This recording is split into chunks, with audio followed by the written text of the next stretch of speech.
Hello ulit mga boss. Ayan, welcome sa ating YouTube.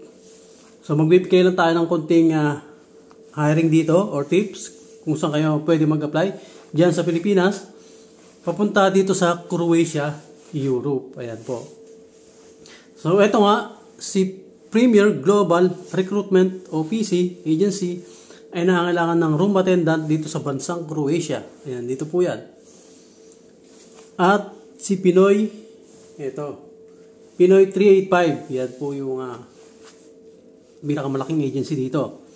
So, legit yan, huwag kayo mag-alala. Room attendant yung kailangan dito, kaya kailangan ng 2 years experience. Check nyo na lang sa Facebook ng Premier Global, yung mga qualification requirements, at kung saan kayo magpapasa ng resume sa mga interested applicant po. Yan. So, ano pa hinihintay nyo? Apply na.